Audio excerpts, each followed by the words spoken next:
I still do. His full name is Jagat Ananda Pradyumna Kumar Mahanandya. A joyful name. Jagat Ananda means universal happiness, and Mahanandya means optimism. But this is not his full name. This is just the short version. Including all the titles passed down from grandparents, tribes, and caste, it runs to 373 letters. But who can keep track of 373 letters? His friends settled instead on 2.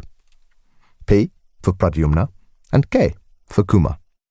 PK.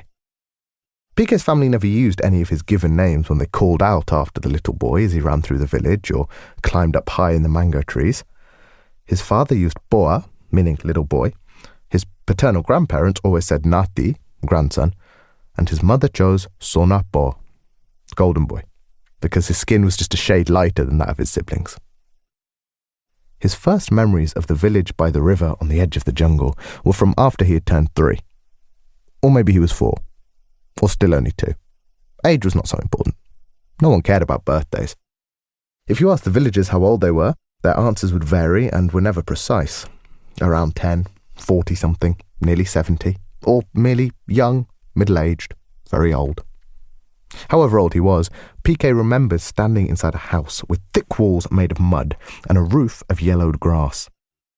The picture comes into focus. Fields of corn with their dusty tips rustling in the evening breeze, and clumps of trees with their plump leaves set alight by flowers in the winter and heavy with syrupy fruit in the spring. A stream flowed through the village and into a large river, behind which a solid wall of foliage and branches rose up from the ground. It was the beginning of the jungle, from which came the occasional trumpeting of an elephant or the growl of a leopard or tiger.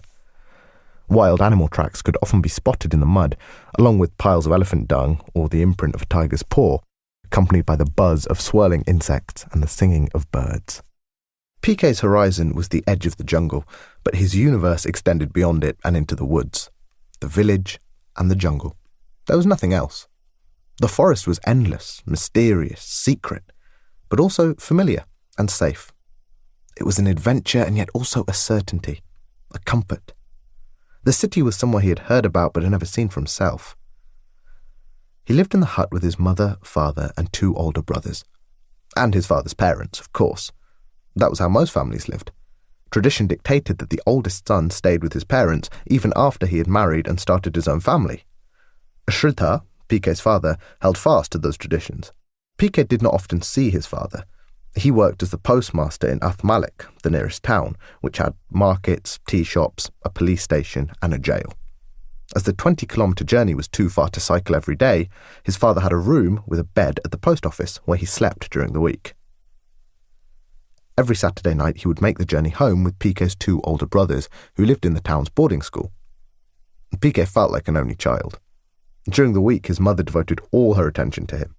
Most days, it was just the 2 of them and his grandparents in the house in the village on the edge of the forest. Sunlight flooded the village, breaking through the thick canopy that often kept the forest floor in relative darkness. Most of the houses were built in the same style. Round or rectangular huts of brown, dried mud, greying palm leaves and bamboo enclosures for the cows and goats. Beside them, vegetable patches had been cut into the soil and stacks of hay were piled up to be used for feed. There were some brick houses scattered around the village, built for the untouchables by the British in an act of mercy.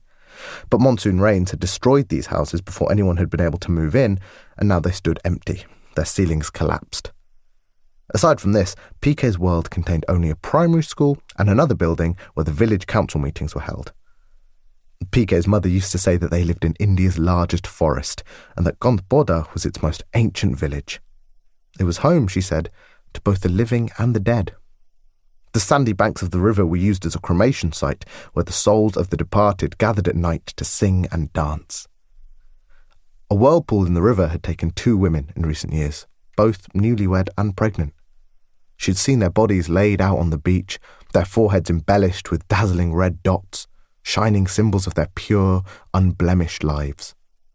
Their eyes were open wide as if searching for something, their mouths gaping as though they had screamed for help in their final moments. In reality, she told him, it was because that was how their souls had left their bodies. They had merely forgotten to close the door.